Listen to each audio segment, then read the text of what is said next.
Hello, hello. If you can hear me, let me know. Good evening, everyone. This should be an interesting stream. How's everybody doing so far? If you're tuning in the first time, welcome to a live read-through of a playtest packet of Tales of the Valiant. If you're watching the VOD of this and you're not watching the stream live, skip ahead. There's a timer on the screen to when we actually start reading the content. This is just kind of to warm up and see and greet everybody who's coming in.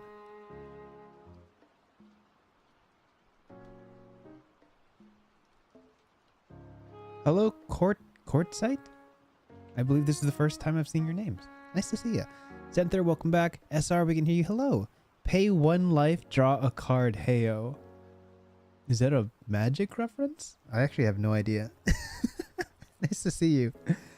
I'm like, that's not Yu-Gi-Oh! That's not Hearthstone. I can't figure it out. It sounds like MTG, but I can't know for sure. I'm doing good. Catching a stream live for the first time. Awesome. Welcome. It's so cool. Ooh, lots of people showing up in chat today. I guess it's a hot topic. Actually don't like the fixation on large power growth, in my honest opinion. Valid. We could talk about that. Thumper, hello. Welcome. Welcome back, Jason. Nice to see you. Today's prompt is, how do you feel about 5e adjacent systems? Which basically means in the general fantasy bucket of D20 games that have gained an audience from being pretty darn close to D&D. That's kind of what I bundle into 5e adjacent, which is something that's coming out as a bit of an estranged family in the last few years. Of games that are like D&D but purposely not D&D. Family's a strong word. Okay, I'm gonna set up some stuff up in the background. I got 2 minutes to do so. Give me a bit.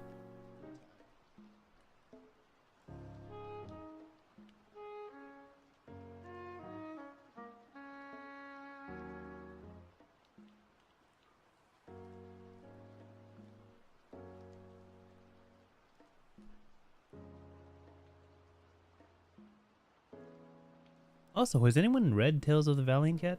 Last time we read Project Black Flag was like months ago, I think. At least 3 months ago. So I have no idea if what's changed. I don't know if I want to go into that today, because it's like 60 plus pages of reading. So I'd rather just read what's happening now rather than compare what's changed. And I feel like that would be a lot of time. And I'm not trying to stay on too long today. SR says, I'm looking forward to Valiant. I decided to back this Kobold Press Kickstarter. Cool. Very good. The Kickstarter is super successful. It's almost at 1 million and there's like 3 days to go. Should be good.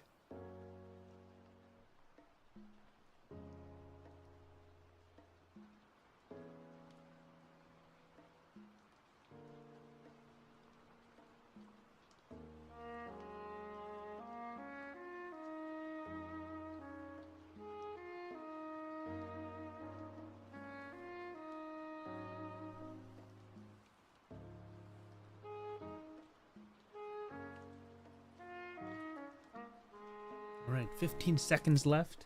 I have my water. I've changed out of my work clothes. I'm ready to cozy in for a nice reading of a TTRPG playtest packet. Let's see what we got today.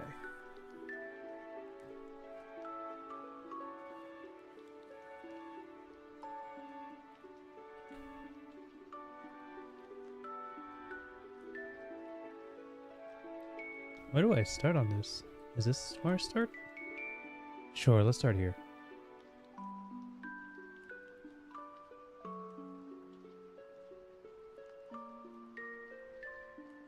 All right. Hello. Oh, that looks awesome. That's so great. This little animated screen in front. Let me hide my downloads real quick. Hello. Welcome to the stream. Today we're going over Tales of the Valiant. The successor to Project Black Flag, started by Kobold Press at the top of the year. For people who are unfamiliar, Kobold Press is a publishing company that has made many materials for 5th edition D&D in the past decade. And since things have happened, they've started making a series of playtest documents called Project Black Flag, which has evolved into Tales of the Valiant. A new... Actually, we'll just let the page kind of describe it for us.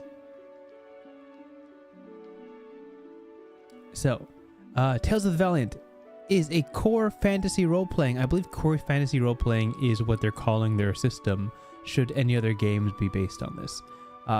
Game that builds on the Creative Commons foundation of 5th edition, fully compatible with the 5e products you already know and love. Tales of the Valiant is a new game, but if you've played 5th edition D&D, you'll feel right at home.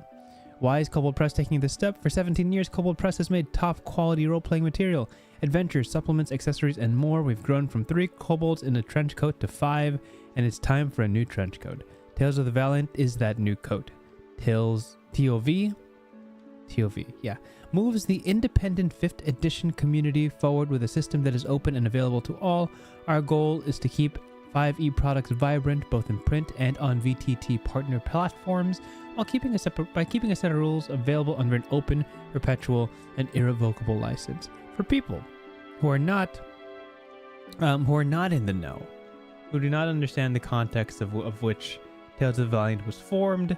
There's probably a couple of videos on it you could look into in terms of what happened this earlier this year with the OGL for Wizards of the Coast, where third-party content creation was going to become very, very difficult, and there was a threat of revoking the foundations upon which many third-party publishers created their material. So this was an opportunity to create a new foundation, a new SRD, so to speak, that games could continue building on to preserve the 5e feel without having to rely on the litigations of Wizards of the Coast. That's the backstory. Kobold Press has a lot sitting sort of on this investment of published material, because they've made so much over the years, so much high quality stuff, that they really don't want to lose should Wizards of the Coast go sour in the public eye. So Tales of the Valiant is a way to preserve all of the work that they've done for the past decade and hopefully put it into a new context that survives the test of time. That's the context. What we want to find out today is it good? Is it a good read? Let's see. We are writing Tales of the Valiant now. You might have seen some of our first experimental playtest documents. It is a work in progress. When it's done, it will be based on new core fantasy role-playing rules. And if you're just joining us, core fantasy role-playing rules will be a complete distilled system document permanently available to everyone. So this is what they mean by a new SRD. What's the format of Tales of the Valiant?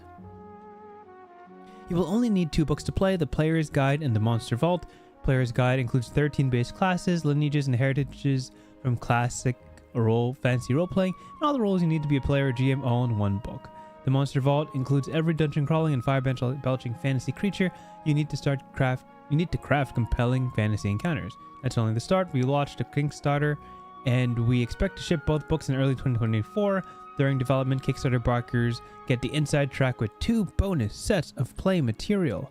Become one of the Valiant. Subscribe to back Tales of the Valiant. To speak of the Kickstarter, we could talk about this. Of the $100,000 goal, they've earned $960,000, over 8,000 backers, and there's 3 days to go. They're definitely aiming for the million. Many what are the milestones have already been fulfilled. Golly, it's a lot. So success is an understatement. Tales of the Valiant is happening and is launching, and we'll see in 2024 what the final product is, but we're looking at these playtest packets to get a glimpse of what this game could look like. Hello, Renek. Welcome back. So let's get into this. These are here the goals of Tales of the Valiant. Make the rules easier to read, understand, and use. Can I highlight with this? Sure I can. Yellow. That didn't work. Highlight. Yellow. Never mind. Make the rules easier to read, reduce GM burden, rebalance some existing elements, provide opportunities for PCs to make meaningful choices every level of play, make spellcasting cooler, keep combat interesting for martial characters. Cool, all good things. Pika Azuril, I finally arrived on time. Hello, welcome, welcome. It's so nice to see you. Yes, this is exactly Project Black Flag. Project Black Flag is the initial name that is evolved in the Tales of the Valiant. Sailing Master, it is nice to see you. Cool. Yeah, so this is what we talked about before. Basically, all that happened during January 2023 is what led to this project. Yada yada. Do.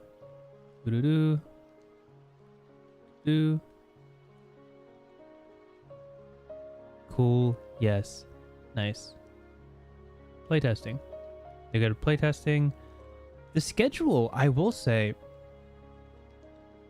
Yeah. So the schedule in terms of playtesting or the material being released, it's kind of tight. Tight as in like squeeze, not cool. Here's the release playtest already happened. The public packet and Kickstarter packet came out in June. July is another base class, and in August is playtesting. If this is going to come out in early 2024, they have 6 months to get everything right. I don't trust Wizards of the Coast to get it right in 2 years. So it's very bold for Tales of the Valiant to feel like they're going to have a properly playtested product by early 2024. I would prefer it be delayed to a little bit later to actually get the feedback and like iterate and reiterate, but that's just me. There are 3 playtest packets and the one that we're going to be looking at today, which is the Tales of the Valiant preview packet. You can get this right now. It's free. talesofthevaliant.com. There's feedback forums. Things up here. Cool. Cool wallpapers. This is a very nicely designed website, by the way. Look at that. Wow. Wallpapers, which I used for the thumbnail. And look at all these people supporting them. We Know Dungeon Scribe, Hitpoint Press, Griffin Saddlebag. It's a lot of famous names. Foundry VTT, Roll20, World Anvil, Alchemy RPG, Fantasy Ground, Chart Tabletop. Wow, all these are going to cover Tales of the Valiant? That's pretty solid. And accessory pointers. Neat. All right, let's start reading. Now we're going to jump into the actual PDF and see what we've got.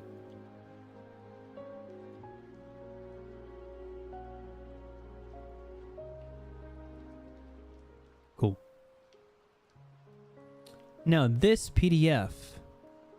Ooh, does it have bookmarks? Big test. It does. Beautiful. This PDF is 63 pages. That's pretty long. That's longer than most games. Mango Cheesecake says, will you be doing 2 videos on this like you did for Project Black Flag? I don't know. I honestly don't know. I'm not too keen on D&D adjacent games as of this specific moment. So just as a genre as a whole, I've played for basically 5 years straight, and I'm looking to learn some new things in this year, as many people have noticed with the 99 More series. But Tales of the Valiant looks promising. I will be honest, I wasn't too fond of its design direction in the first and second playtest packet. But if they've made changes and they're iterating, I'm welcome to give it a chance. When it officially comes out, I'm sure we'll take a better look at it. I don't want to make too many snap judgments on what this document is, which is just a sample, which hopefully gets the feedback that they're looking for. Kind of a cheeky reference to Project Black Flag right here, with the soldier holding it.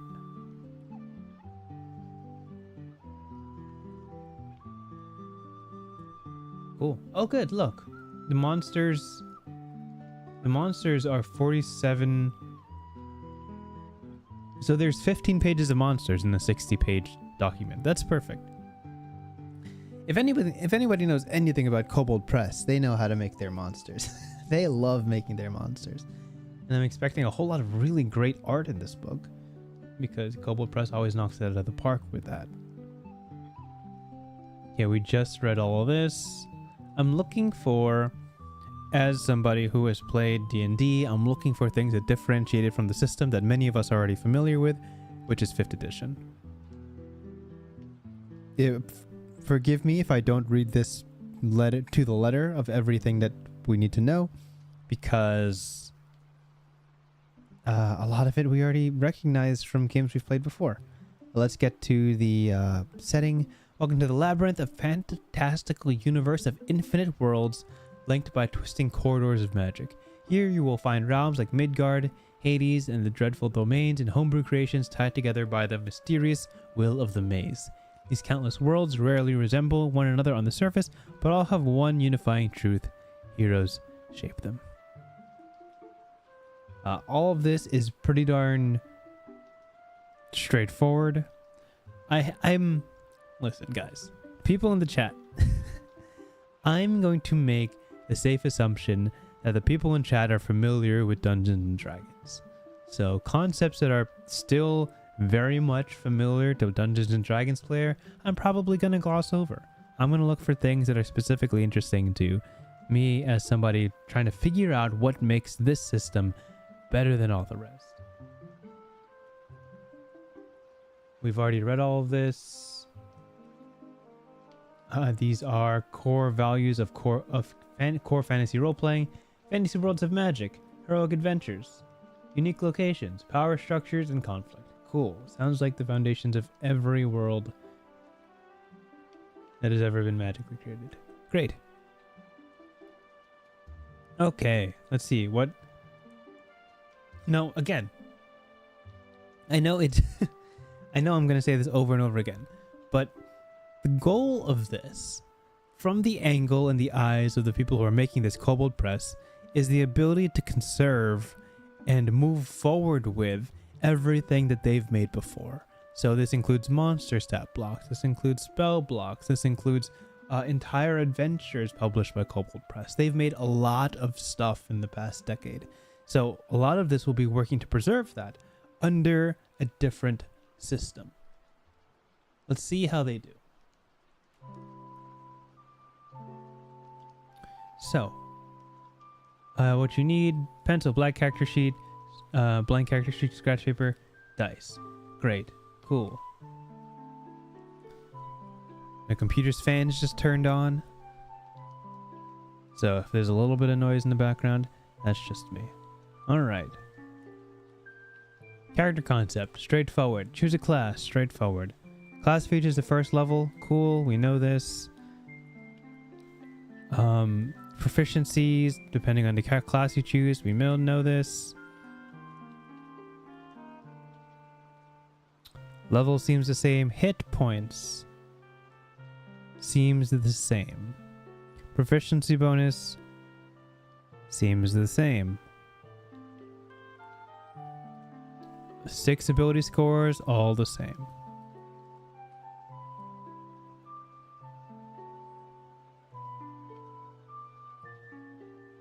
Rolling scores. Does this change at all? 46s. Roll 4, keep highest 3. Roll 4, drop lowest is the same. 32 point buy is interesting to me, but I think we talked about this last time. Hey, what's up, Fallen Phoenix? Doing well. I think we talked about this last time, how point buy is a little bit different here. So, with 32 point buy, you can just start out with an 18. And I believe it's because you can't get any higher than an 18 at level 1, I think. The original point buy, for obviously people who from 5e, could only go up to 15, and then you could get a +2 from your race to a maximum of 17 at level 1. This allows you to get 18 at level 1 at a high cost. So that's basically the first difference. Okay. Standard array. Interesting. Standard array is a little bit different. 16 is the top number. Usually it's 15, 14, 13, 12, 10, and 8. So the 14 has been turned into a 16 here. A little bit higher than usual. Ability modifiers is the same. Choose a lineage and heritage. Let's see. Lineage and heritage. Does it explain what that is here? Lineage is common to fantasy like dwarf or elf. Sure. And heritage tells you about their connection to society. So lineage is abilities by birth. Heritage is connection to society. So how does heritage change from background? So background is like their life or what they've gained over the course of their life. Sure. I'm interested in how they're going to differentiate between heritage and background moving forward. And then the rest is yada. Cool. Great. So looking at the first 8 pages, the only change so far is that point buy allows you to get a score of 18 at level 1. And that's about it. Actually, race is split up to lineage and heritage. Lineage being things that you are born with, and heritage being things you are tied to based on the society you are born into. Background is your life's choices. Gaining levels, the same. Gaining hit points, the same. Tracking XP, the same. Tracking milestones, the same. Character classes, elements of a class, progression table. Cool, all the same. Zoom in through that because it's all the same. Starting with the first 4 classes.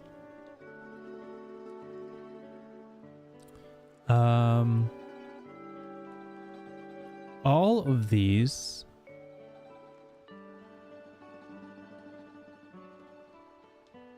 yeah, this has not changed. The fighter still gets to choose 2 strong proficiencies. So the fighter in 5th edition can only choose strength, can only have strength and con as their saving throw proficiencies. D&D 5e as a design concept favors or allows specific stats to come up more frequently as saving throws. So dex saves, con saves, and whiz saves are very, very common in 5e, and strength saves, int saves, and charisma saves are rarer and therefore less valuable. Allowing the fighter to start off with both dex saves and con saves is very strong. I would almost always take these 2 over strength, given the context of the 5th edition monster manual. To imply that taking dex is equally as valuable as strength would be to revise the monsters available to make an even spread of saving throws. A bit of a mechanical nuance there. But if there's anyone who's going to revise the monster manual, it's Kobold Press. So maybe dex is not as strong as it used to be, or strength is stronger than it used to be. Who knows? Can you still start with 1 hit point? Let's find out. Lowest you can go is 8 from point buy. Well, I mean, if you roll a 3, I mean, technically, yeah. You can start with 1 hit point. If you go wizard with a starting stat of 4 and a -3 penalty, with starting HP of 4 -3 penalties, yeah, you can have a 1 hit point. But you would need 9, 7. You would need a 5 in your constitution to start with 1 hit point. All this is the same. All the same. Subclass, clerics. Clerics. Great. All the same. Wonderful art. Look at that. Wow. We love good art. I would argue that this armor doesn't really protect the midriff and the very stabbable neck, but that's fantasy armor for you. Let's see, has anything changed here? 1d8. This should be a 5. This is a typo. Finding typos in the preview doc. Crazy. This should be a 5. Right here. Light armor, medium armor, shields.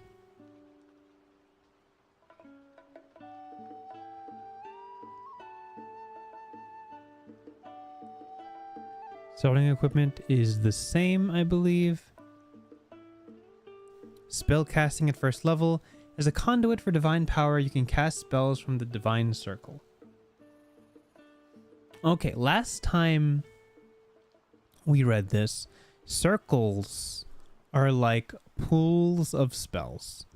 In the same way that there's arcane, primal, and divine lists from oneD&D, circles are like collections of spells that the only casters that can tap into specific circles can access.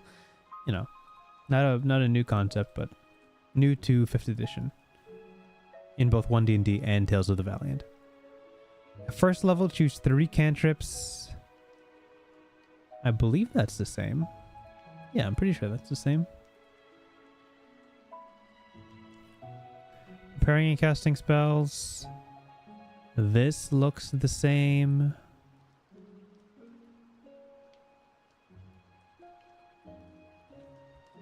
Again, from what we learned last time in Black Flag, Ring is basically spell level. Spell slots.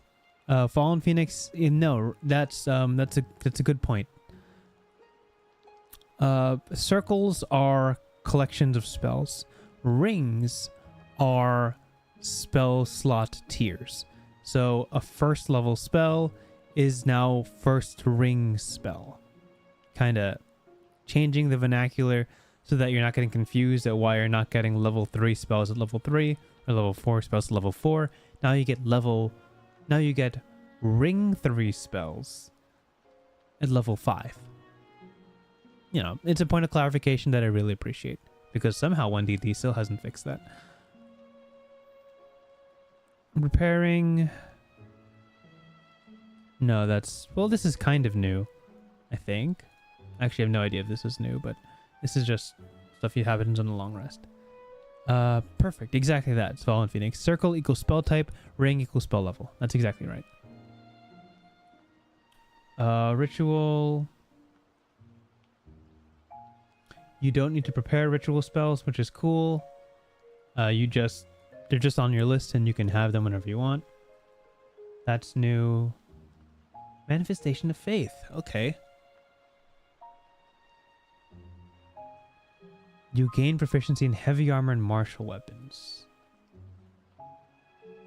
Additionally, you gain the ability to infuse your weapon strikes with divine energy. Once into your turns, when you hit a creature with a weapon attack, you can cause the attack to deal additional radiant or necrotic damage equal to your PP.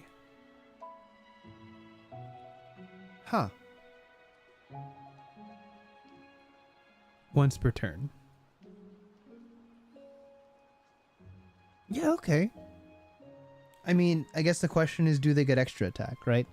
This is good at level 1, obviously. One of the big things that sets apart fighters at level 1 is their ability to wield heavy armor and martial weapons.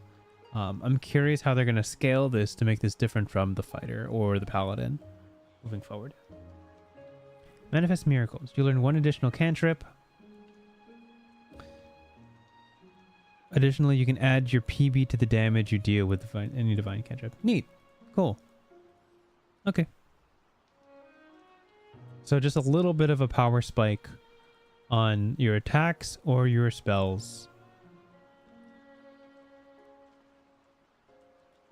Manifest Miracles is interesting only because what you do here with this line I've chosen is you're picking a spell that is distinctly non-divine. So like Shocking Grasp, Firebolt, I don't know, Poison Spray. And suddenly these spells are also divine. So I guess, I don't know, that's a story point. But this you can add to any cantrip, which is neat. I just realized you can add this to any cantrip. So even your Sacred Flames and your Toll the Deads will still have plus PP tiny power bump to clerics at level 1.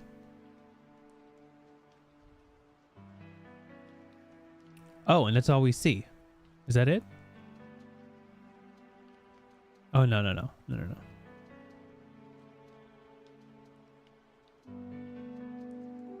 Okay. A cleric subclass is moved to 3rd level. Turn undead is replaced with turn profane. It affects fiends. Yeah, that's neat.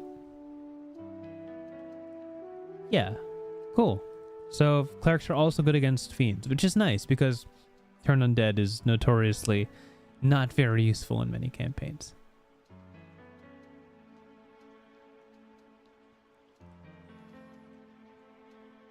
Okay.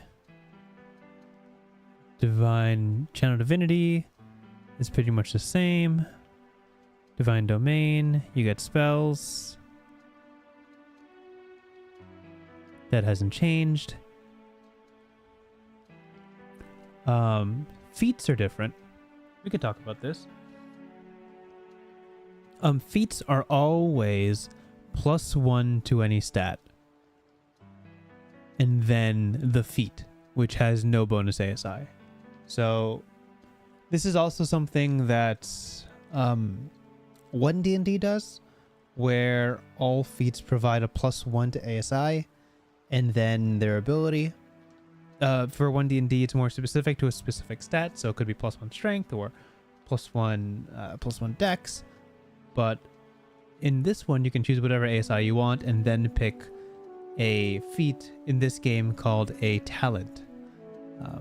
Some talents are restricted to certain classes, very similar to oneD&D again. This one specifically, you can take one talent from the magic talent list. The magic talent list, I'm assuming, is something only available to spellcasters.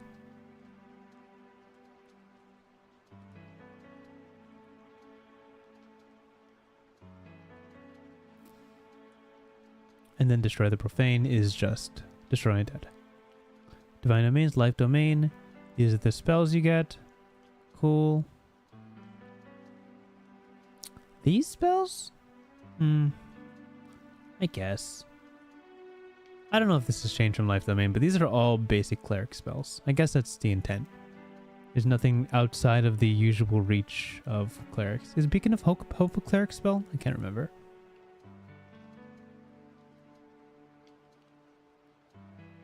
Preserve life. I believe this is different. You used to only be able to heal people back to half of their hit points, I believe. With the old Channel Divinity? I'm not sure. This is fine.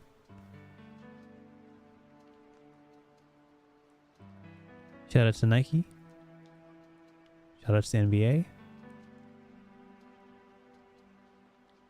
Oh, here. It's right here. Okay, so that hasn't changed at all. That's exactly the same. This is also exactly the same. That's yellow. That's yellow. So in terms of cleric, not much has changed. War Domain.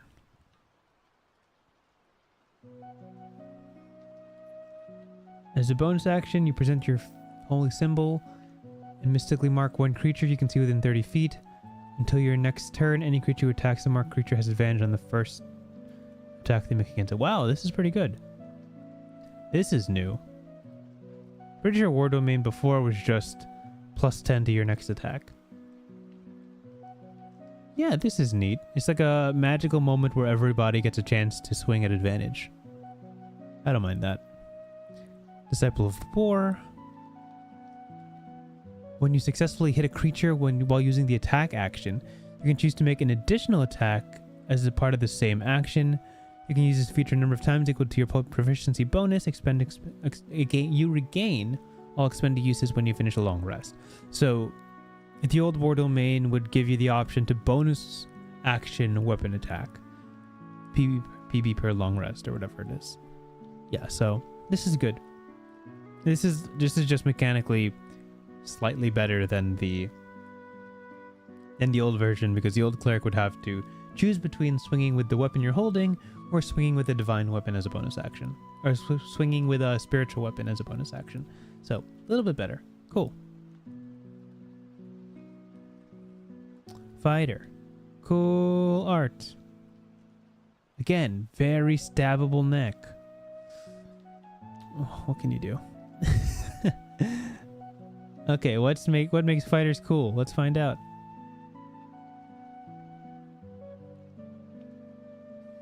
Okay, last stand, martial action. I'm getting the energy that not much has changed from the Black Flag playtest that we read before. I don't know if feedback has been taken into consideration yet. A lot of this we're reading again for the first time. Is this a typo? This is the second time it's happened.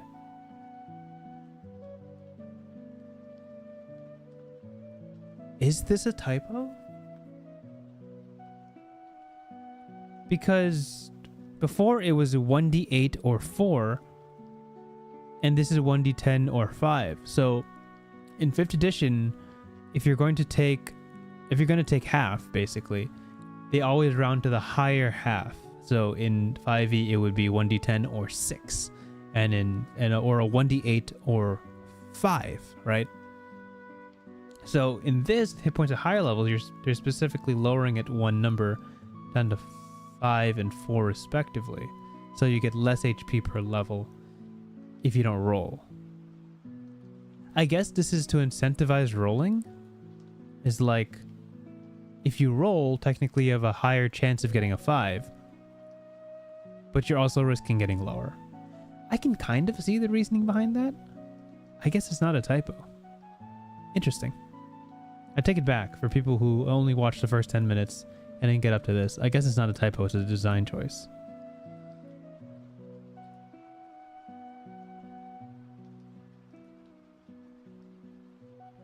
Choose 2 from acrobatics, animal handling, athletics. That's all the same.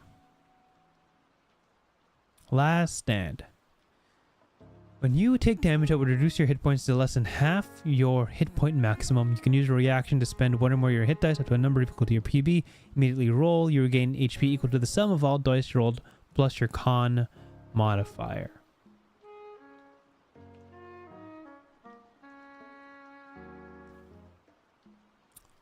You know what's interesting about this? And I think this is different from the original Black Flag playtest. There's no limit to how many times you can do this. As long as you have hit dice, you can keep using this ability, which I think is cool.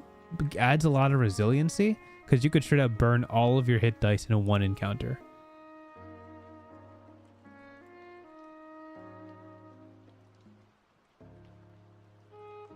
Now I'm curious. Let me find out. I'm going to look at the original playtest packet. What's this have? Does this have fighter? No, this is lineages. Dang, I might not have. Okay, never mind.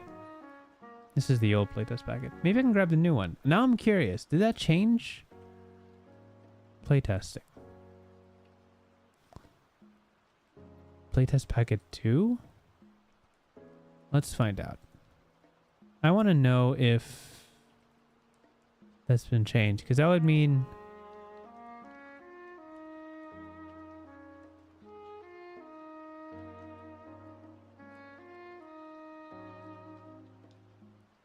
Oh, huh.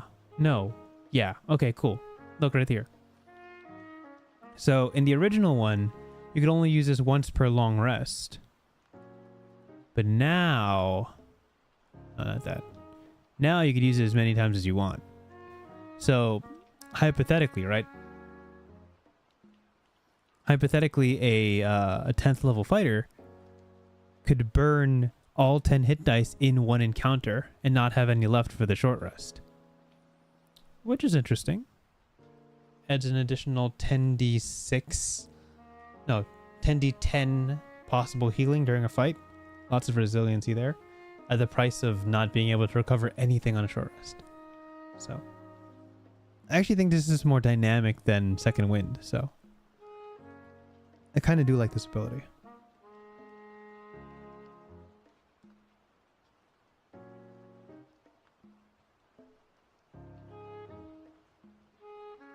Okay, martial action. So last time we read martial action, my criticism was it wasn't very interesting. Not that it wasn't like not that it wasn't like mechanically good, more like it wasn't mechanically, it wasn't like evocative from a flavor standpoint. So let's see what's changed about this. So martial action is always a bonus action.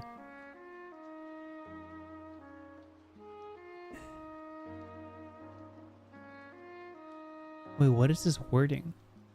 You can take a bonus action on each of your turns in combat. Yeah, but everybody can. Why does this line exist? Everybody can take a bonus action. This bonus action can only be used to perform a weapon option or one of the unique martial actions granted by this feature.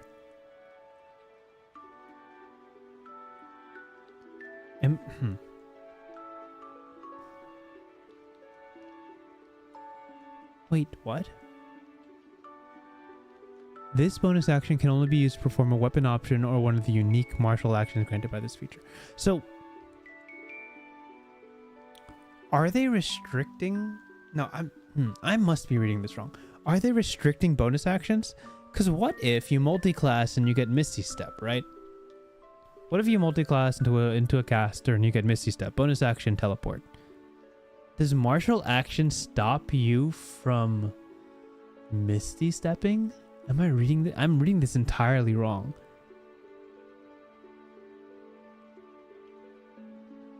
Fallen Phoenix says, just a weird way of saying you can only use this in combat. Oh. No, that doesn't seem right either. The rogue has that weird wording too in cunning action. It doesn't. Hear me. Let me know. Let me know if I can get through. Let me see.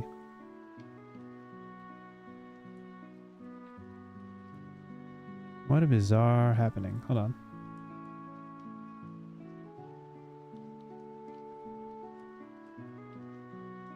Hey, yay.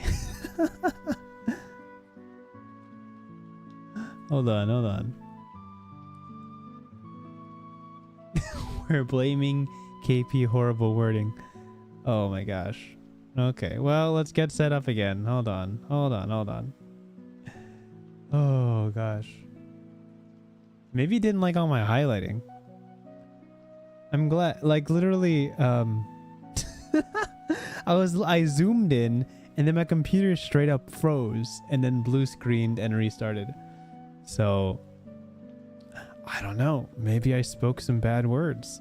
Maybe the internet censored me. Okay. Anyway, well, I won't be held silent. This is a dumb way to phrase this. What I wanted to do, now I'm remembering, what I wanted to do is prove that, no, the rogue does not have wording like that. I believe the rogue's wording is much more solid.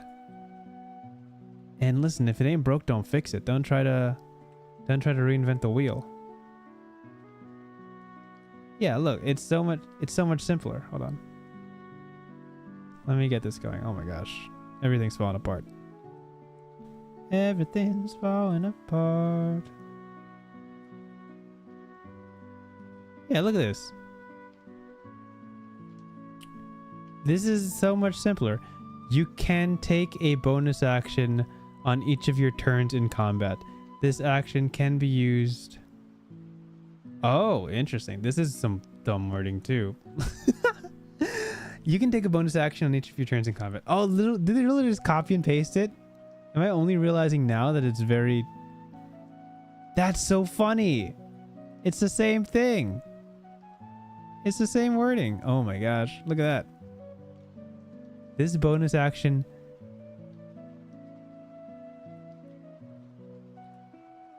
This action can be used only to take the...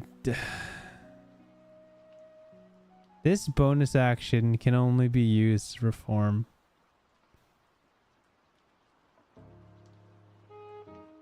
What? Has the wording always been dumb? No way. That's crazy. You can take a bonus action on each of your turns in combat. You can take a bonus action on each of your turns in combat. This bonus action can only be used.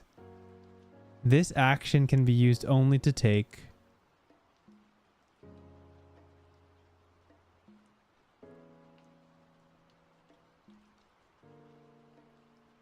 Okay, this wording has always been dumb. I take it back. You know what? The Tales of the Valiant wording is dumb, and so is the original cutting action. Well, how it should be worded, which is just intuitive, is as a bonus action, you can take the dash, disengage, or hide action. And then here, you can be like, as a bonus action, you can perform one of the weapon options below or one of the unique martial actions granted by this feature. That's so much simpler. It's so much simpler. While you're waiting. Ooh. Today I learned that it was always written bad. That's so funny. That's so funny. I think Kobold Press was like, look at this guy. He thinks he knows everything. Let me show you that it's always been this bad. And my answer to that is, it shouldn't be this bad. That's amazing. Anyway, so as a bonus action, you can do these things. As a bonus action, double your proficiency bonus for the first attack roll. Bonus action, aim, attack. So that's a +2 to +5 on your first attack roll. That's pretty darn great. That's pretty good. I'm gonna zoom out. As a bonus action, so guard is as a bonus action, raise your shield.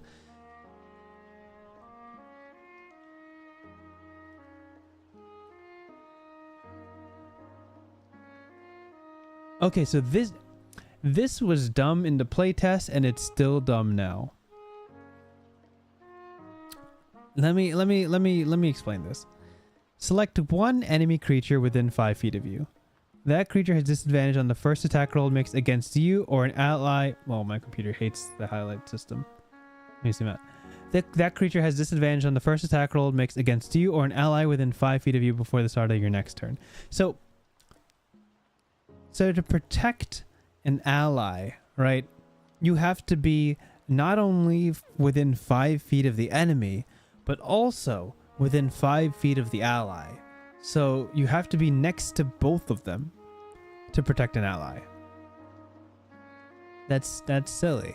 Like, be close to your ally or be close to your enemy. Requiring you to be close to both the enemy and the ally is cumbersome.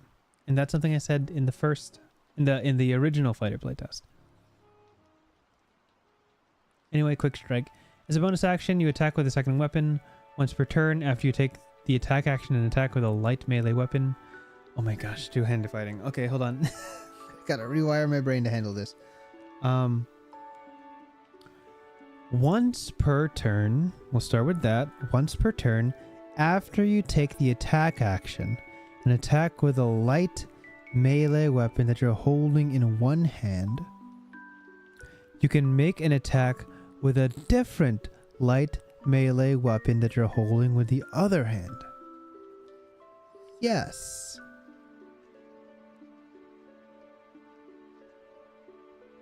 That's as a bonus action, because it says up here as a bonus action.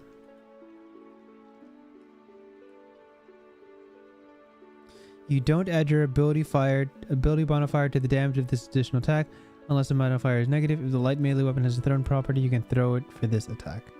Okay, so there's nothing has changed. The wording is still cumbersome. It's always been. Why do you say once per turn if it's as a bonus action? If there's only ever one bonus action, right? Like, you can never do this twice per turn. Are you guys following me? Right? It's like, why? Someone help my brain out here. Why does it say once per turn you can make an attack as a bonus action?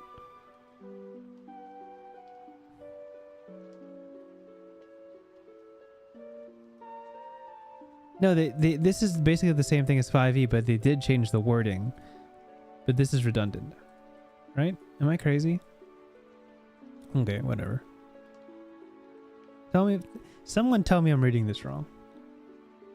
Maybe there are multiple bonus actions in the system. I mean, could be.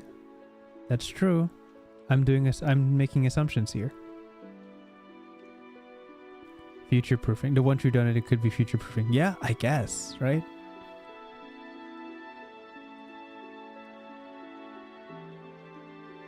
All right, wind up.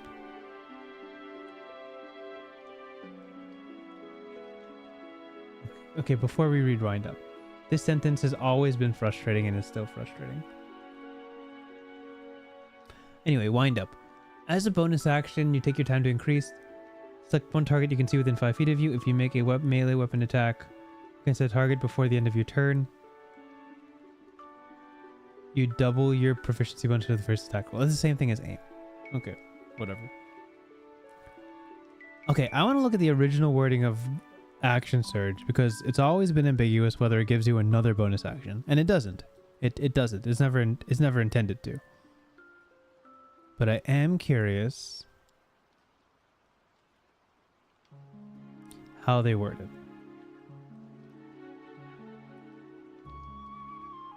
Oh, they straight up... Okay, so they errated it to just not say bonus action anymore. I can show you guys. Give me a second. So action surge used to mention something about bonus actions, and now it doesn't. They've just straight up removed the part that says bonus action because it was confusing. But this brought it back. Oops. There you go. On your turn, you can activate this feature to gain an additional action on top of your regular action and possible bonus action.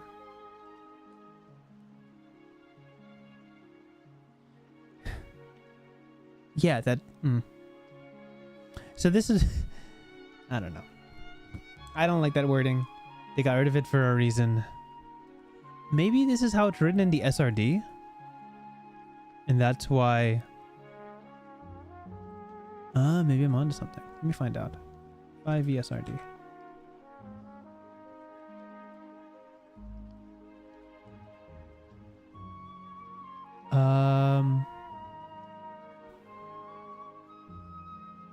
Is this what am I looking at right now? No. Fighter. Action search. Oh, look at that. We're geniuses. The original 5e SRD has this and a possible bonus action in it.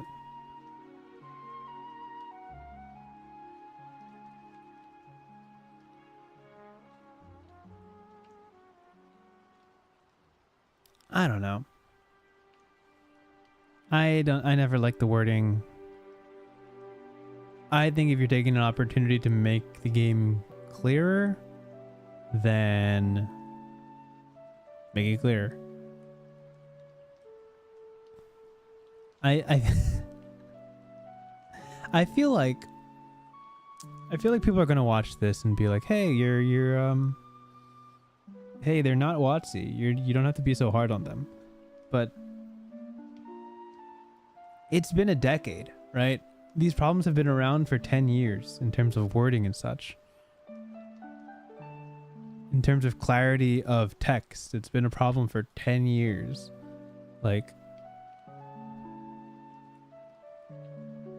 I don't need to be any less critical because it's not Wizards of the Coast.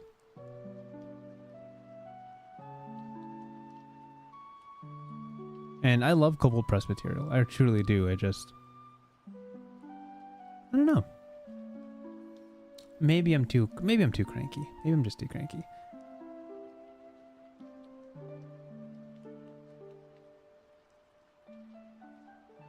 Let us continue. Discipline is the subclass.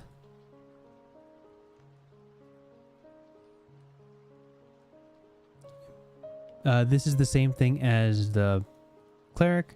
It's martial. Multi-attack, cool. Discipline, Spellblade. Whoops.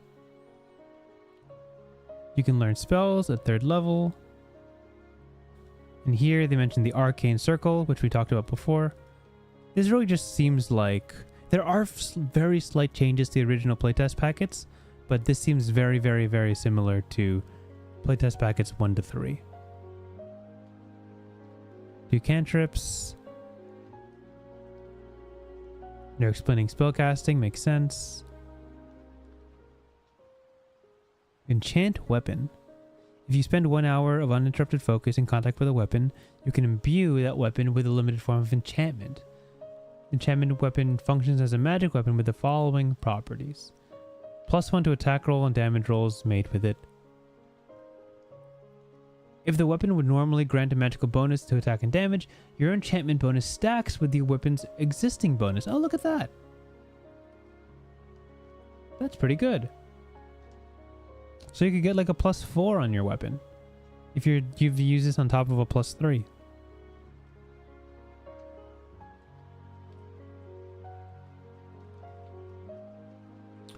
If you can use a bonus action to summon it back to you. Cool.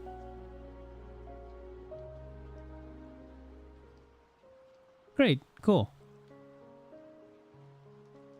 When you gain a new talent, oh, so you can also pick from the magic talent list as a Spellblade. Cool. And zooming through. Weapon Master.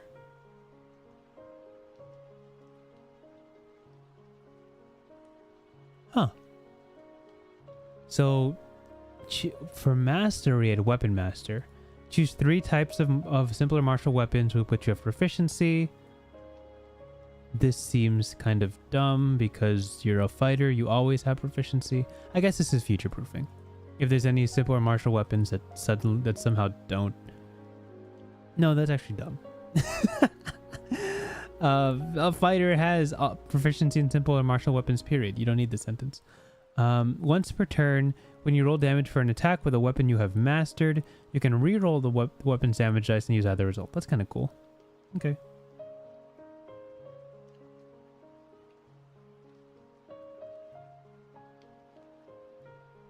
Stunts! Now, last time we read this, I was critical of the word stunts because... Oh, in my head, right? In my head, a weapon master is not someone who does stunts. A weapon master is just a professional. So, like, I know that they're changing it from maneuvers, but honestly, I'd argue that maneuvers is a better name. Stunts seems like change for change's sake, because they're not really. You gain access to special maneuvers called stunts. You could have just left it as maneuvers. Is maneuvers copyrighted? Maybe they had to change it to stunts. You can only use 1 stunt per turn. Maybe stunt is just a loaded word for me. Maybe people use stunt as more, as less comically grounded than I hear when I hear the word stunt, I think of The Office parkour. I don't think of like a practice professional. Practice professionals, like, don't use stunts in combat. But who am I to say? Who am I to say? This all seems the same.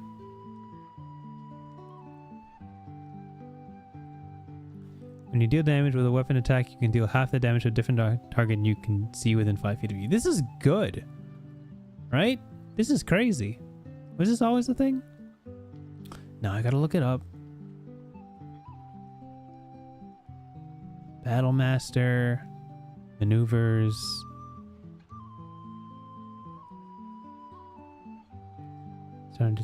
Distracting strike, no. Fainting attack. What is it? Sweeping? Lunging? Pushing attack? Sweeping. No, the original one deals damage equal to your superiority die. If you crit, right? I'm reading this correctly. If you crit and deal like 40 damage to somebody, then you just half it. And you just half it and and deal 20 to the next guy. This is really good. Arcing strike. Now, and what's also interesting, right? Arcing strike falls into the smite caveat. If you hit somebody and add like smite damage on top, hex damage on top, ranger bonuses, anything that doesn't come from the fighter itself, this doesn't preclude having all of that and dealing that to the next guy. So deal half of your sneak attack, deal half of your smite, deal half of your hex damage. All that nonsense pours onto the next guy. There's a reason that WotC kept it at this damage at the superiority die and didn't allow just half the damage to peel over. I think it's really strong. That's really strong. Like PB +1, when you're level 5, you can do this 4 times. So you're essentially like just pouring 2 extra attacks somewhere in the middle of that. Actually, when I say it like that, that's not too strong, but it's good. Check Arcane Archer. Yeah, but nobody plays Arcane Archer, Phil Kearney. Do you know why they don't play Arcane Archer? Because you can only shoot that bow a number of times per long rest. That's why it's strong. These stunts you can do PB +1 times per short rest. I would completely understand if the Arcane Archer could do that. Because they only can do it once per long rest. A couple times per long rest. Cheap shot. Now I'm just being a bitter 5e player, right? Now I'm just being a bitter 5e player. I'm just being pointing out things that are silly. Cheap shot requires a melee weapon. When you can successfully hit a target with a melee weapon as part of the attack action, you immediately need to hit an unarmed check against the target as part of the same attack action. Cool. Nice. Make it count. When you take an attack action, you can make a single attack with a +10 to the attack roll. You can't make additional attacks as part of the attack action, even if a feature like multi-attack would normally allow you to do so. Cool. Great. Parry. When a creature you can see within 5 feet of you hits you with a weapon attack, you can use your reaction to reduce the amount of damage you take by 1d10 plus your PB. This is interception. This is the interception fighting style. But you can only use it on yourself. And you can only use it against weapon attacks.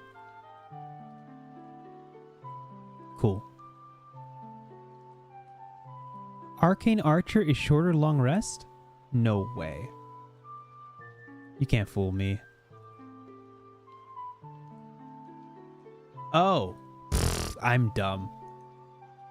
Alright guys. I've been exposed. Alright, this stream is gonna come to a close. I've been exposed. This is a short or long rest. Fallen Phoenix 4 has completely called me out.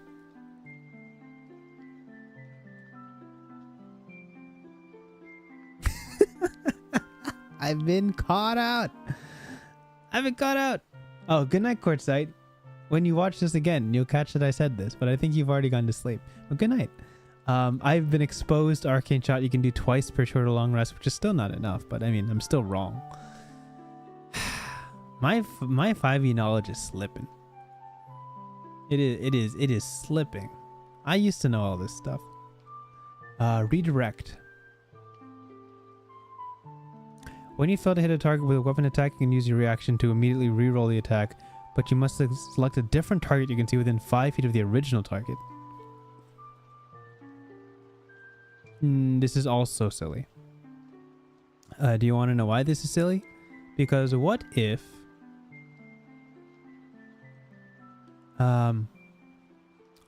actually, Pika Azuriel, what I've been called out on is that I said that Arcane Archer shots are per long rest. And that's entirely wrong. It's short rest. So the entire 30-second rant I spent on Arcane Archer was entirely invalid. Okay. Redirect. Do you know why this is dumb? Here, let's get a quick lesson on wording. You must select a different target you can see within 5 feet of the original target. All right. So say I swing at the Eiffel Tower. Okay, my target is the Eiffel Tower. Now, if I miss the Eiffel Tower, then I can redirect my attack to anything within 5 feet of the Eiffel Tower, which means I can attack somebody 150 feet in the air. I can attack somebody on the other side of the Eiffel Tower. this wording is silly. What it should say is you must select a different target you can see within 5 feet of you.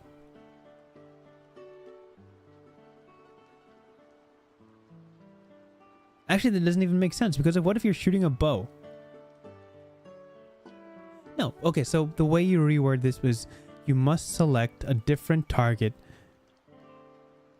within your weapon's range. That seems more correct.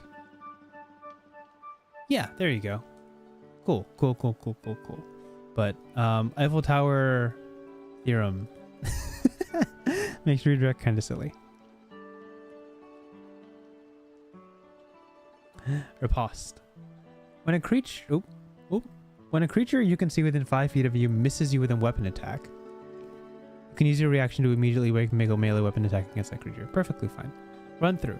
When you successfully deal damage with a weapon attack, you deal half that damage to a different target you can see within 5 feet of the original target. Again, Eiffel Tower trick. Like, come on. Like, if I stab the Eiffel Tower with a spear, if I stab the Leaning Tower of Pizza, Leaning Tower of Pizza, I'm sorry, a Leaning Tower of Pizza with a staff, I can't hit somebody 50 floors up, even if it's within 5 feet of the same tower. Like, this wording, come on, it's easy stuff, basic stuff here. Shifting strike. When you successfully hit a creature with a weapon as part of the attack action, you can immediately move to a different unoccupied square within 5 feet of that target.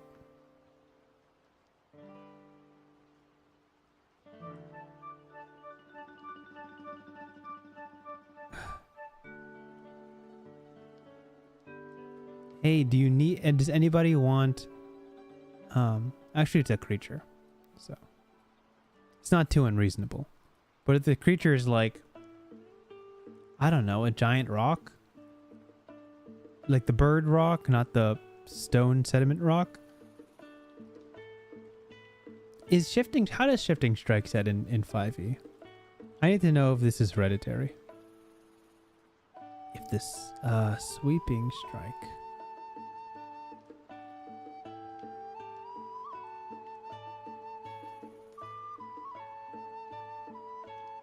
It's not maneuvering. It's not menacing. Pushing? Nope. Quick toss? Nope. Rally? Sweeping? Nope.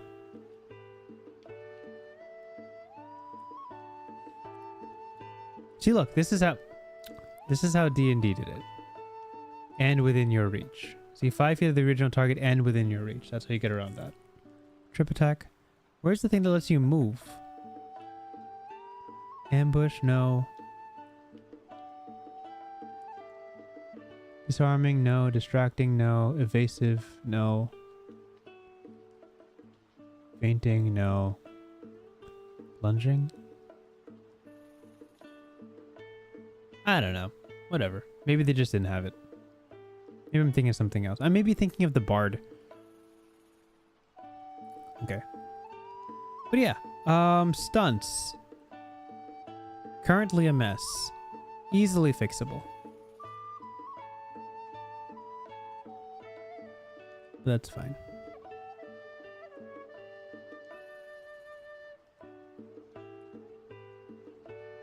Bait and switch? Really? It's bait and switch?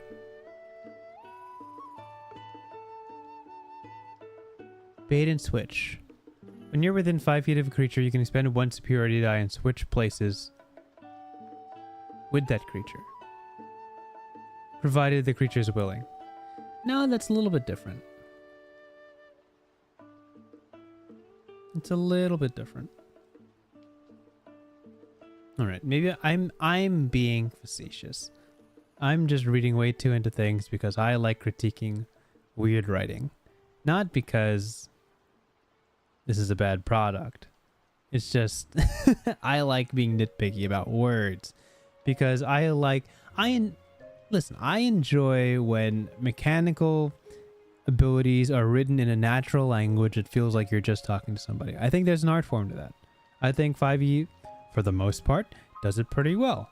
But the times when it doesn't, leads to hundreds of discussions about what the true intent was and getting it exactly right. Okay, so this is definitely a design choice. 1d8 or 4.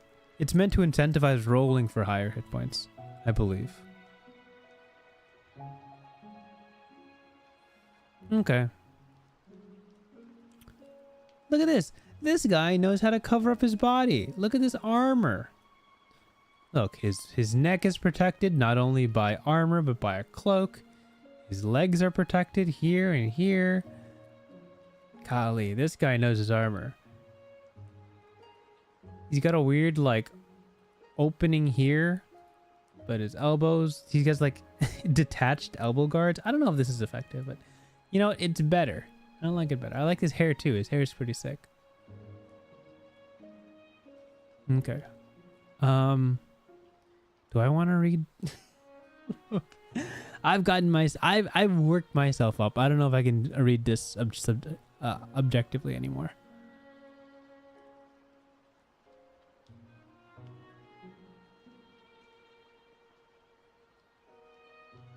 Once per turn, you can do an extra 1d6 damage to one creature you hit with an attack if you have advantage on the attack roll. The weapon you use must have a finesse property or be a ranged weapon. Yes. You don't need advantage on the attack roll if another enemy that targets within 5 feet of it. That enemy is incapacitated, and you don't have disadvantage on the attack roll. Perfect. That's exactly the same. Cunning action.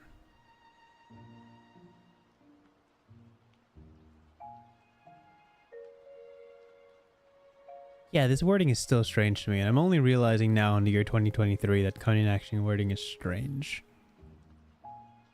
That's not the fault of Tales of the Valiant. It's all bad. Enforcer. I don't know what Enforcer is. Interesting. Enforcer is a new subclass? Wait, what is this? Enforcer. During the first round of combat, you have advantage on the first attack roll you make against any creature involved in the combat. Additionally, whenever you make a successful attack roll against a creature with the surprise condition, the attack is automatically considered a critical hit. Did that change at all from Assassin?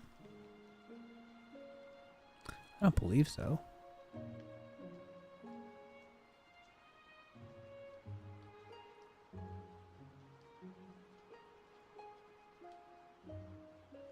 Yeah, it's the same thing. Okay.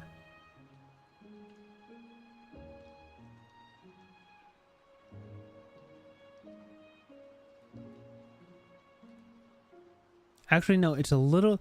Ambush is a little bit different because it works even if your initiative is very bad. It still works even if your initiative is like very, very low. It's just your first attack roll. Which makes it a little bit more reliable, honestly. The Enforcer's narrative is, the Enforcers don't just excel at violence, they brandish it.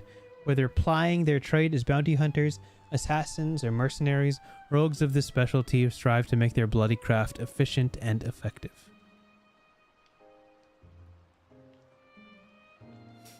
Okay. And that's basically it. Oh, cold-blooded. Once per turn, when you reduce a creature to 0 HP with a weapon attack, you can use the same weapon to immediately make a weapon attack against a different creature you can see within the weapon's range.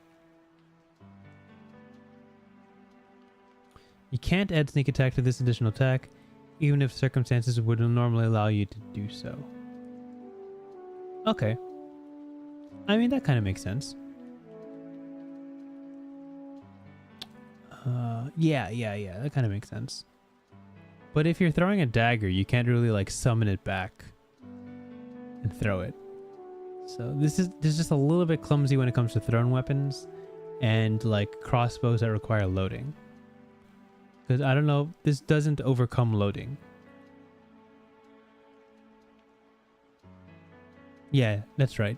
One True Donut and Fallen Phoenix are right. It's assassin without the assassin aesthetic.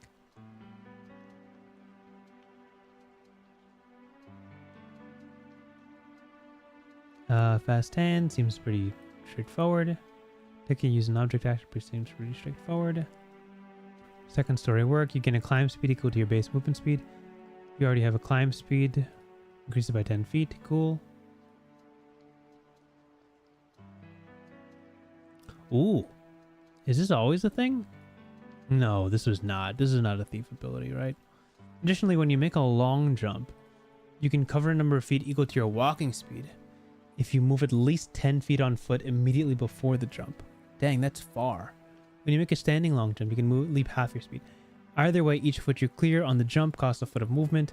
In the event a strength check is required to clear or extend the jump, you can use a dex check instead. Thief didn't always have that, right? I'm not crazy. No. The original one was, in addition, when you make a running jump, the distance you cover increases by a number of feet equal to your dex mod. Yeah, so like a max bonus of 5. Yeah, this is wild. You add... No, you can... You always have to use a dash action to do it, but if you run 10 feet, you can jump 30 feet. Sick. Wizard. All the same. All the same, all the same, all the same. All the same, all the same, all the same. Arcane recovery. Once per day. That's the same. Magic sense. This is like divine sense, but for wizards.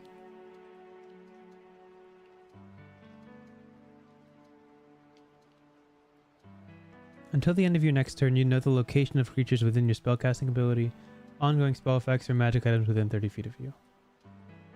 If the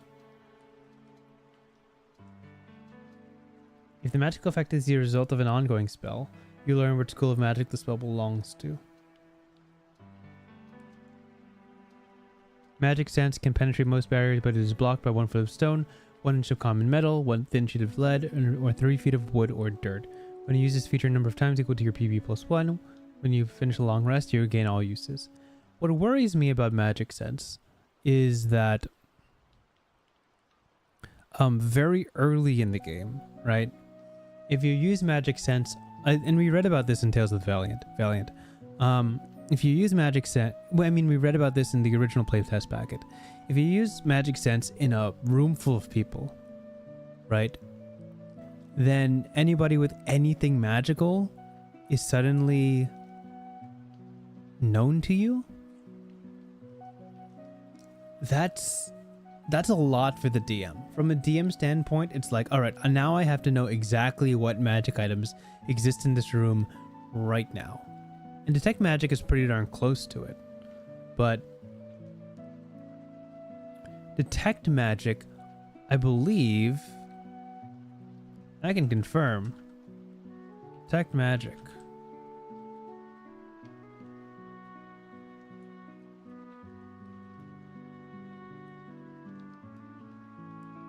Yeah, so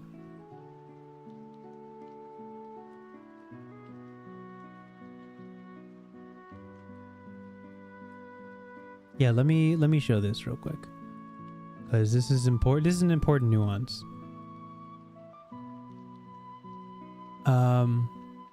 If you sense magic in this way, you can use your action to see a faint aura around any visible creature or object in the area that bears magic. And you learn its school of magic, if any. The spell can penetrate most barriers, but is blocked by 1 foot of stone, 1 inch of common metal, 1 thin sheet of lead, or 3 feet of wood and dirt.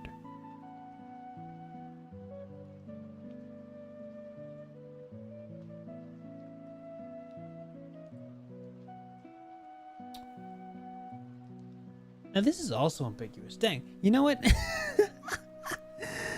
Hey guys, you know what Wintry is learning today? That a lot of things in D&D 5e are ambiguous. Like, what does it mean that the spell can penetrate most barriers, but you can only see a faint aura around visible creatures or objects? So like, if I'm hiding a magic ring under my sleeve, the ring isn't visible, so you can't see a faint aura. Right? It might... Whatever. Whatever. This is too nitpicky for me. This right here is too nitpicky for me. I don't care. This is basically detect magic, the ability. But it seems like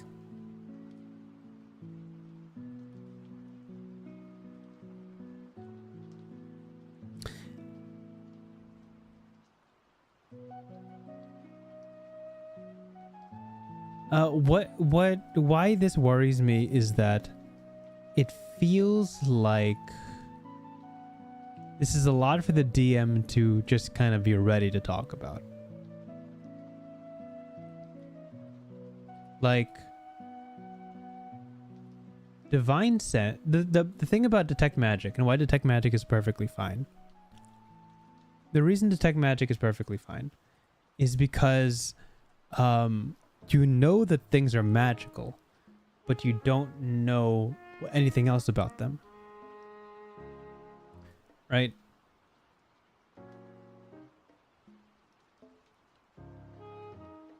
Like if it's an item, if the ring is magical, oh gosh.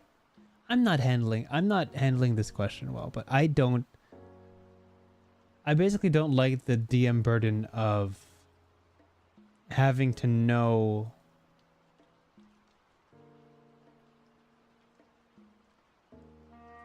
screw it. Maybe I just have a problem with detect magic. Maybe I just have a problem with detect magic. It's a lot for the DM to kind of just be ready to talk about. You only know the location. That's fair. Okay. Whatever. I think I waste a lot of time on these streams just running around in circles and going back on things I say. I just have a problem with detect magic. That's what it comes down to. I think it's silly.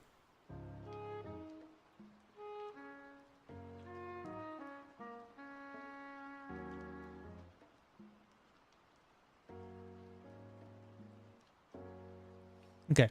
I'm just going to not read this. If you want to read about the battle mage or the cantrip adept, you're more than welcome to read. You're more than welcome to read this yourself.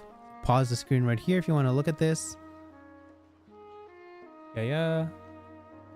It's getting kind of late. That's why I just want to hurry on ahead. I believe these are the ones that are uniquely different from 5e, which is cool. So, but we did cover this in the last playtest packet. Oh, I guess this is... Dang. They're specifically targeting me. If you were taking shots for all the grammatical mistakes Winty found, we would have all passed out. Pony boy, oh wait. I am on a phone and doing dishes. Relatable. I'm sorry, Pony boy, you cannot pause. Do you think you'd like rote learning? The 5th level feature. Oh, sure, I'll check it out. Your continued practice of the arcane has honed your mind, allowing you to fix a limited reservoir of spells in your mind. Choose one first ring arcane spell in your spellbook. You always have it prepared. Sure. Yeah, I guess. That's cool. Yeah, I guess. It's neat. It's cozy.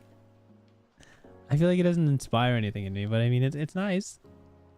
There's a spell that I just can't forget. Makes a lot of sense. Okay. Gosh, this is crazy. Okay. I just released a video about the Ardling and the failings of the Ardling, and we talked about Beeskin being an idea for a lineage in the player's handbook. And here I see Beeskin in the lineage section. Okay, this is going to be the second to last thing I read, because I want the last thing I read to be the monsters, just to peruse. But here we're going to talk about lineages, and what does lineages mean? A lineage dictates certain traits that your character has due to their ancestry. Age, size, speed. Those are all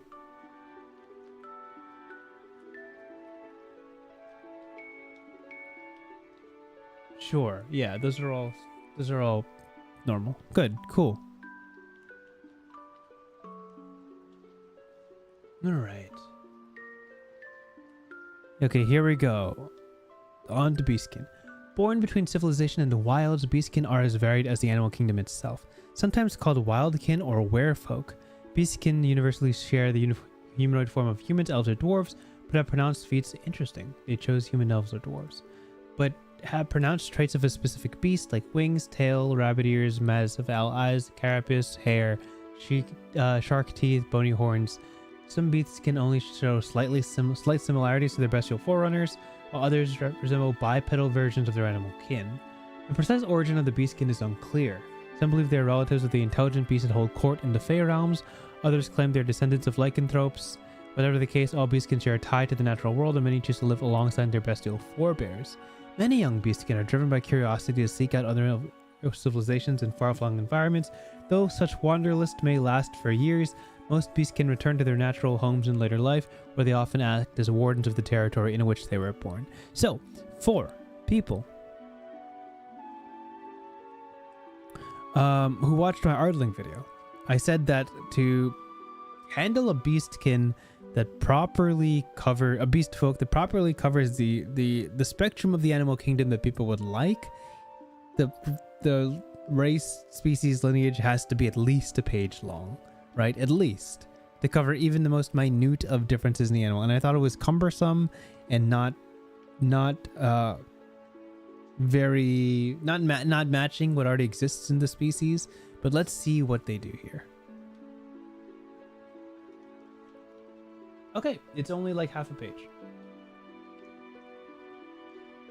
While all beastkin contend with primal urges, they are quick to form unshakable bonds with those who show them compassion and loyalty, humanoid or beast. Okay.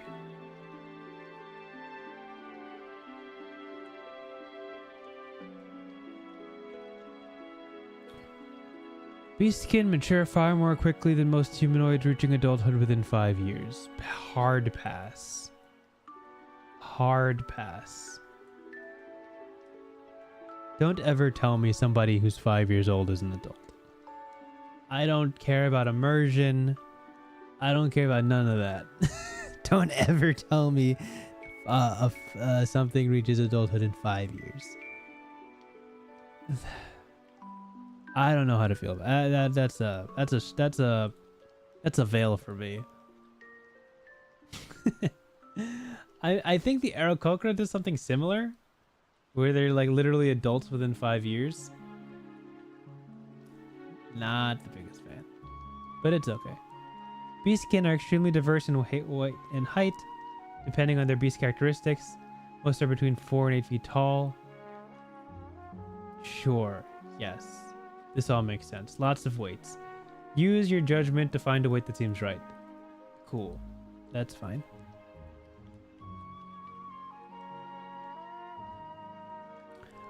Speed. Your base walking speed is 30 feet. Height and senses. Cool. These are fine. Natural weapons. Work with your GM to determine what type of natural weapon you possess and decide whether it does bludgeoning, piercing, or slashing damage. 1d6 plus your strength or dex. Pretty good. Honestly, pretty good. Natural adaptation. Avian. You have a fly speed equal to your walk speed. Dangerous. Bold. Bold in 2023. Fly speed equal to walk speed. You can't fly while wearing medium or heavy armor. Carrying a loader or a creature your size or larger reduces your speed by half. Sure. Sharp claws. You have a climb speed equal to your walking speed. In addition, you have advantage on saves made to avoid being knocked prone. Cool. This is fine. Oily fur. You have a swim speed equal to your walk speed. You can hold your breath for 20 minutes. Sure. Sturdy. When you aren't wearing armor, you have a natural AC of 13 plus your dex mod. That's technically fine. That exists already in D&D. Additionally, you count as one size larger when determining your character capacity and the weight you can push or drag. All things considered, this is not much better than the oneD&D version.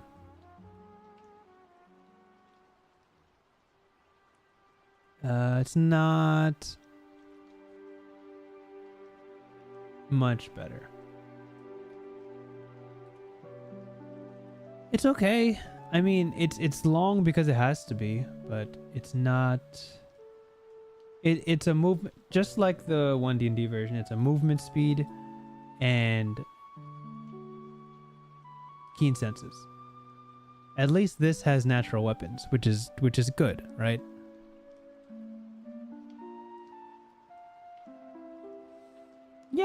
Yeah, it's good enough.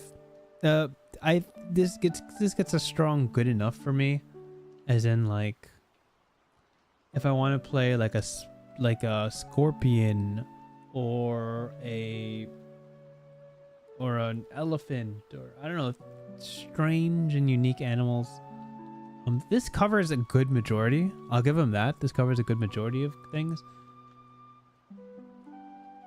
And for the player's handbook, you don't want to get super duper specific, because the more specific you get, the more you highlight what you're missing. Like if somewhere in the middle of this you somehow include a scorpion tail, you run into the question, oh, why are you including a scorpion tail and not everything else? This is just vague enough that it covers enough by but not inspiring the question for more. Yeah. Okay.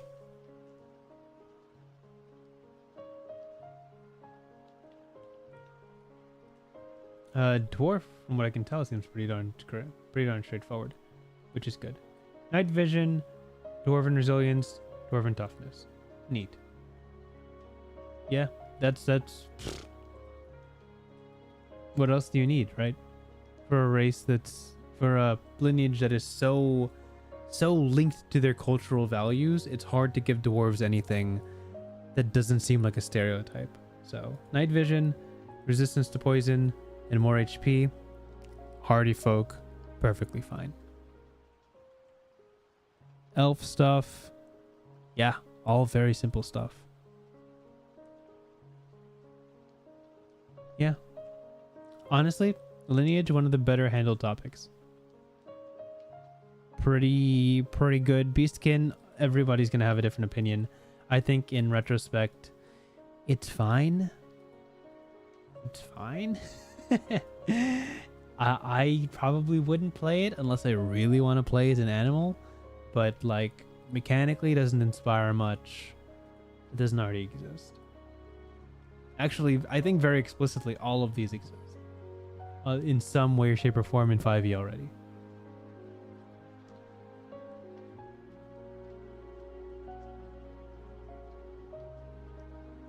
Okay. Heritage is cool, but I don't really have time to look into it. It seems pretty straightforward. You're resistant to fire damage kind of sticks out to me as something relatively strong. Yeah, I don't know about the relative balance between these heritages. Maybe that's a conversation for another splotchy ink. I'd only play it if I really want to play an animal, says the wyvern. Listen. If I wanted to play a wyvern, Beeskin just barely covers it. What is it? Fly speed equal to walk speed. Natural weapon being like a claw. And that's it? And that's it? For a wyvern? Come on, dream bigger. Dream bigger. If I wanted a fly speed and a natural weapon, I'd just play an Aarakocra for 50 fly speed, okay? If I wanted to play a wyvern, give me something cool. Give me a poison tail. Give me a bite. All right. We've reached the deep end. This is Rambly Wintry who no longer cares about being objective. But this seems like there's a lot of effort put into it. I'm not going to press whether these heritages are balanced against each other. I feel like they should be. Resistance to fire seems really good, and I'm not sure if every single one of these has something equally as potent. Claws or fangs. Yeah. Wyverns don't necessarily have a breath weapon. Some do, most don't. There's a lot of weird lore about wyverns, and I'll never forgive, and I've brought this up in previous streams, there's no wyvern in Fizbins? That's crazy. A book about dragons? There's no wyverns and fizzbins? Inconceivable. Anyway, what did I want to talk about? Creatures. Talents. Oh my gosh, talents is a whole conversation. Talents is their feat system. I'm not going to go into the balance of that. If I wanted to do a mechanical breakdown of this game, I would have approached it more objectively. What I want to do here is showcase that Tales of the Valiant is very much a very real, very live, very happening production that has been entirely funded by Kickstarter. That's going to be arriving on multiple platforms in terms of VTTs and otherwise. This is going to be very publicized, and what will make or break this is their ability to balance better than D&D 5th edition. And in my honest opinion, I don't think they've proved that yet. I don't think they have somebody in the back room with the critical eye towards the design balance problems that 5e has had for a very long time. I think someone here has very good ideas, but doesn't have the team around them to be like, hey, this doesn't work. Or, hey, what about this? 5e suffers from a whataboutisms where niche situations are optimal and dangerous if not worded correctly, and how natural language is a double-edged sword in that it feels very good to read, but when you try to break it down mechanically, it starts to suffer unless you word it exactly right. And Kobold Press, as creative as they are, as wonderful as they are in creating new and unique monsters and worlds and spells and all that, when it comes to a mechanical standpoint, I don't think they've proved that they understand the necessary design evolution of 5th edition, which oneD&D is doing better, but I have my own problems with oneD&D. That's a totally different stream. But yeah, it's a balance thing. I think creatively they're doing great. Mechanically, need some cleanup. They need some more eyes on this.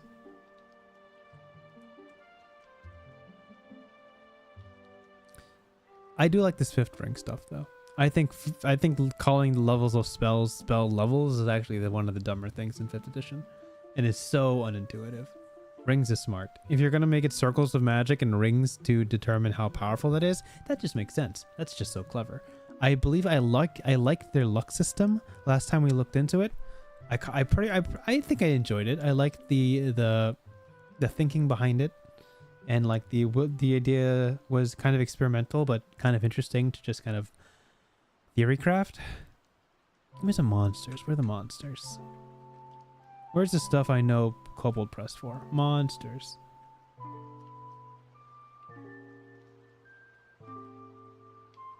Love it. Oh my gosh, the art's so... Oh, yes, Young and the Black Dragon. That's so good. Wow. That's some good art. That's satisfying.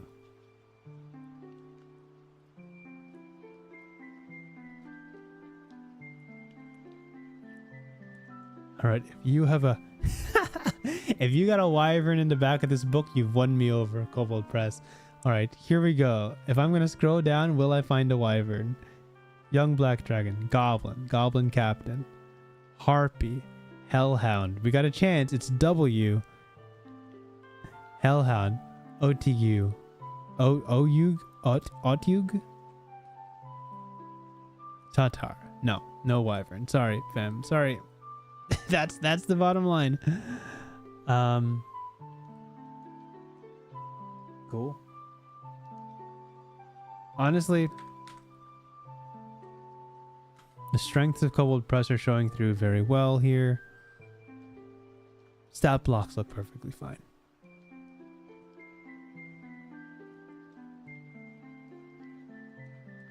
Though I would... Ooh, Pounce. This is new for the Black Dragon.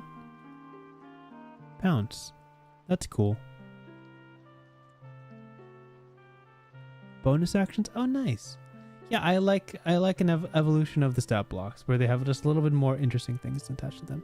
Dragons are like... After you've fought one, you fought hundreds, right? There's no real difference between the colors of the dragons besides the damage they do. Let's be honest. 99% of them are exactly the same. So when I see this, did I see a dragon with pounce? I dig that. Chat, y'all are the worst. No wyvern, 0 out of 10. Listen, I'm gonna say it right now. I've reviewed 5 different playtest games and 20 different tabletop RPGs within the past year. Okay, one game had a nice dragon. One game, and that's Ryutama. One game had it. Come on, guys. Where are the wyverns? Win me over. All right, whatever, guys. Okay, thank you guys for tuning in, even through the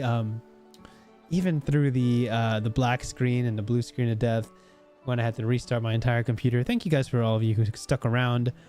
As always, I really appreciate you and all this stuff. Know that I'm always just rambling, and I hope the best for these games, that they're not so discouraged by grumpy people like me. I laud the approach of Kobold Press and their efforts towards making a system that is ideally more available for everybody. I can't fault them for that. Check out their Kickstarter. It's going to be a link in the description. You got 3 days, and they're about to break $1 million. So check that out.